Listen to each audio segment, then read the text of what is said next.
So week one is one that I think as a coach you're always, you're always cautiously optimistic about, right?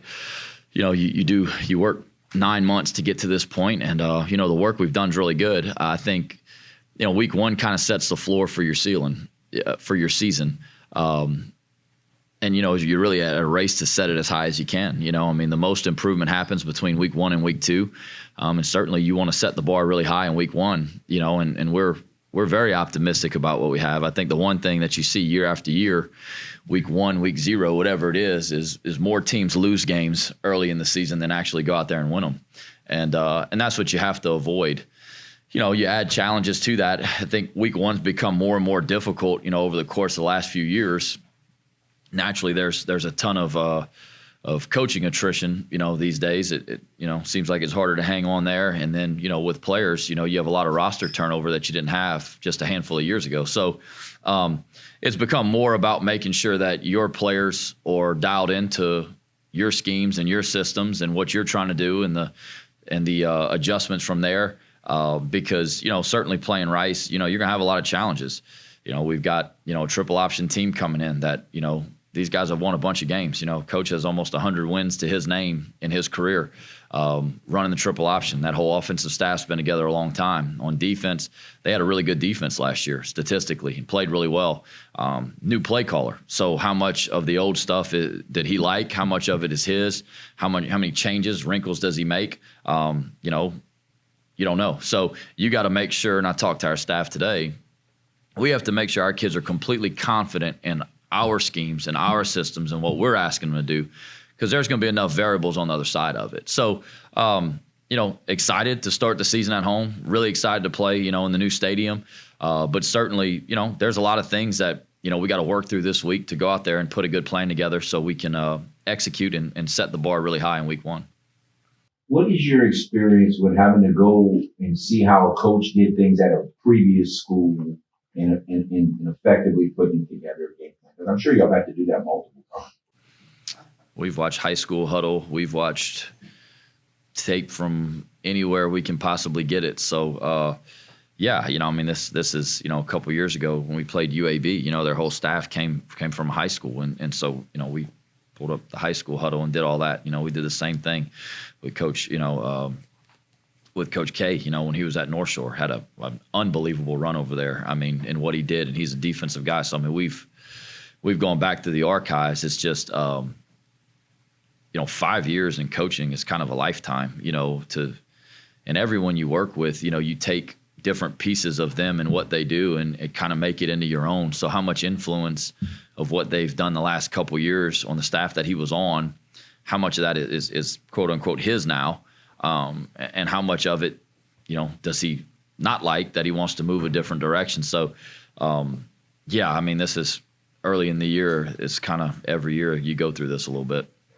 Does it make it to where adjustments will happen a lot more often, more quickly, where you just kind of see the first couple series and have to completely say, all right, here's what we're expecting based on, usually in a week you kind of have an idea of what's going to be out there the first couple series? I think adjustments are always important naturally, right? Hopefully, it's not too far off from what we're preparing for or what we're planning for, I guess I should say. You have to plan for a number of different things. You got to kind of prioritize what you think is going to happen versus what they've shown and can happen, and rep it in that order, kind of importance. But certainly once you get in the game, it's got to figure out, okay, what are they actually doing? And then what's our best way to be able to attack this and to be able to go out there and have success. So, I think adjustments are going to be critically important this week, as a staff, to make sure we're communicating, to make sure that we're on the same page with what we're seeing and how we want to get to the things we need to get to try to give our players an advantage.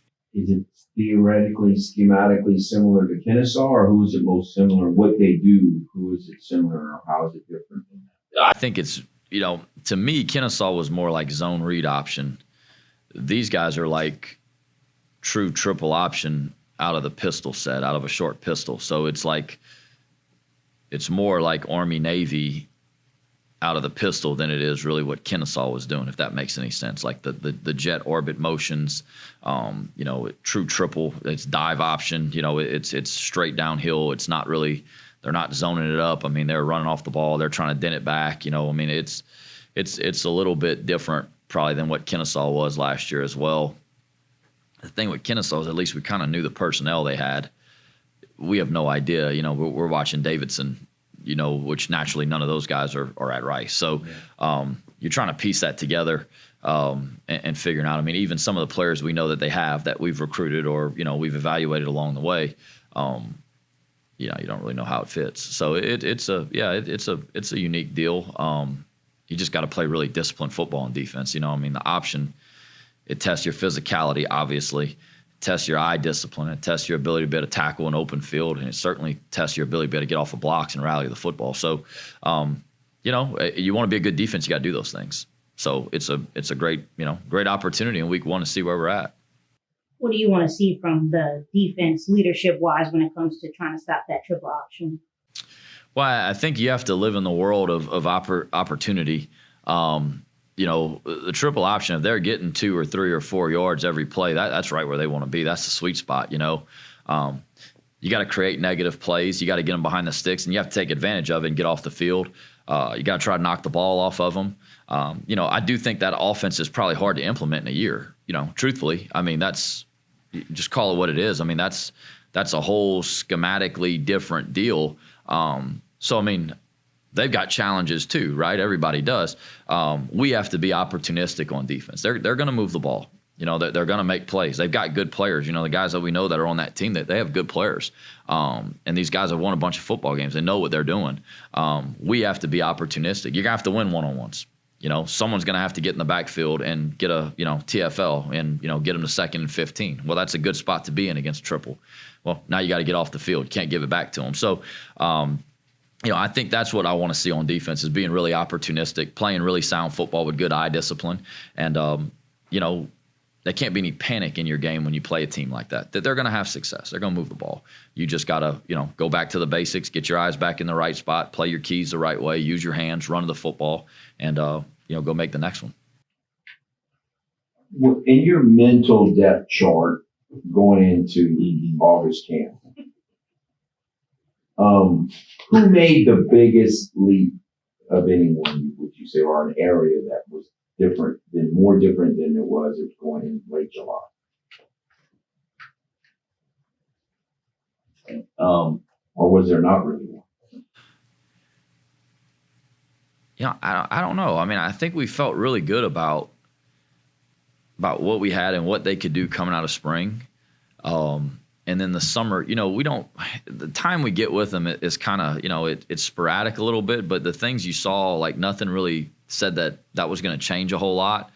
I don't think there's been a bunch of surprises for us. I mean, realistically, it's kind of played out probably very similar to what I thought it would. You got some guys that are playing better than maybe what you thought they were, and some guys that, maybe it's like, well, you're still seeing flashes, but maybe not as consistently, but not like no big shakeups or anything like that, to be honest with you. I mean, it's kind of, I think these guys have done a good job. I mean, fall camp's been fun, truthfully, because these guys like to practice and they like to work.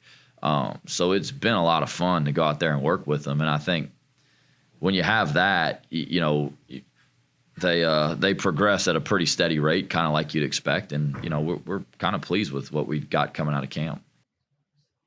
Do you have a better idea of what to expect defensively from them? No, I think we have a better idea of what to expect offensively than defensively. They were very multiple last year. And some of it was a little bit unique in the way they did it. I think that what they do have, Jesus Christ, I think what they do have, that we know they have coming back, they are stout up front. They do a really good job against the run. Those guys play incredibly hard. They tear off and make plays, and they've got 2 veteran linebackers coming back. I think one of them was 2nd team all conference last year. So they've got some good pieces coming back. That part of it's going to be good. I think it's just schematically, they did a lot of good things last year. They played in 4 down. They mixed the front up. They played bare front. They played odd. They moved the pieces around a little bit. So they gave you a lot of ID issues. What does he feel is more suitable to his style and to his team and that he's got now? That is what probably the great unknown is. I think with the triple, some elements they're going to do. They're going to have wrinkles off of it, but you know what they're going to try to do. It's just I think the pieces probably make it a little bit more unique from place to place. Last week was even kind of emotional when you made the announcement and Walker talked to us. You think it's been good to have had that done last week, have a whole 7 days to kind of think, talk about that stuff, and now it's kind of full-blown game week? Yeah, I absolutely think that was the best time for it. I told those guys, selfishly, I didn't really want to make a decision at all because those are, as excited as you are for Walker, it's tough for the other two because I think a lot of them, it's really easy if you can look at them and say, look, you're just not ready yet. And, that's not really the case. I think all three of those guys, I think, could win, and I think they give us a chance to win. It was time to do it, though. It was time. I mean, Walker has consistently performed at a really high level, and there were days where maybe someone threw it a little bit better than the other, and days where someone maybe graded a little higher than the other, whatever the case may be. But the full body of work from spring all the way through fall camp, it was time to go do it. And you need to name a starter for him to finally take a deep breath and say, all right, now it's time to go do it. And I think for him, he's handled it really well. Obviously he was really excited about it. He went out there, he performed really well in the scrimmage. Whenever we went out there in scrimmage, he took all the reps with the ones, which was the first time he'd done that.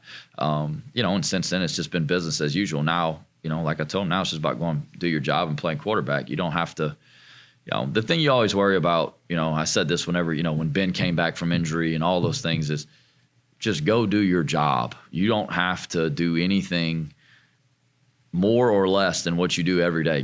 We have good people around him. We've got really good players that are going to support him and play well for him around him. He just needs to go do his job. No more, no less, and have fun doing it. And that's what we've been harping on with him. And, he had a good day on Sunday, had a good extra practice last week. He's working hard to prepare to go out there and give his team a chance to win. Is the wide receiver rotation, did it expand or contract or where are you on that? I think that always kind of, game to game a little bit kind of changes. I think at Z, you've got a handful of guys that have played really well that are kind of rotating in there. At X, I think it'll mostly be Shelton, and then you've got Landon Baptiste and Kadarius Wade that have had good camps that'll be in there. Jaden Johnson at H, to me, has solidified himself as the H. And you got a couple guys with Dale Martin and Landon Strother that can go in there and spell him a little bit too. But, it might not be 6 guys anymore. It might be, 5 that you're seeing in there pretty regularly. But, you got to roll guys because in the fourth quarter when it matters or when you get in critical situations, you got to be able to make sure that your guys are ready to go. So, especially early in the year, you got to play multiple guys. And we got to keep doing that, especially, it's a long year, you never know what happens week to week. So the whole stadium thing, is that motivation or pressure in your mind for this team? I think pressure is a privilege, people have asked me that about the expectations here and things like that. I think anything that you do that you really care about and you want to do a really good job, there's a certain amount of pressure, right? You have pressure whenever you write an article, right? Sir, you want to do a really good job with it. I think anyone's job that they have that they care about, I think pressure is more applied internally than it is externally. No one expects us to play better than we do. No one wants to win the first game in that stadium more than we do, despite what a lot of people think. Those are all that's all applied internally, and I think that's what gives you an edge. That's what keeps you hungry. The expectations to win a conference championship are not to get there, right? That has been motivation. That has been something that has fueled us throughout the entire year. We came up short. I told them we haven't held a trophy at the end of the year in 3 years. We've come up short in 3 bowl games. All that stuff. Look, the first game in the stadium is awesome. And we're excited about that. But there's a hell of a lot more that we want to accomplish this year than just that game. So yeah, it's exciting and all that stuff. And, you know, maybe there's a little bit of pressure to go out there and go do it the right way. But at the end of the day, this is going to be a good football team this year. What I'm anxious to see is where we set this bar in week 1 and where we got to go from there. Because, you know, we have in our building, the expectations are very high in what we want to achieve. And I think that's how it's supposed to be. You know, no one on the outside can want it more than you do. And, you know, I think that's the world that you live in when you do something that you really care about, is you want to be really good at that. And this team, these coaches, this staff, we want to be a championship team. And we've been short of that the last 3 years. And, you know, it sucks. You know, it's not where you want to be. So, you know, that's kind of what motivates you. If it's pressure or motivation or kind of however you want to say it, it's a good thing, because it means that a lot's expected of you. And I think this team's capable of all that. So week 1 is just that. It's week 1. It's an opportunity to go start out. Hopefully we start out on a really good foot. Hopefully we come back in here after the game. We're talking about all the things we did really well. But the reality of it is we're going to have a long way to go no matter what that is and no matter what that outcome becomes.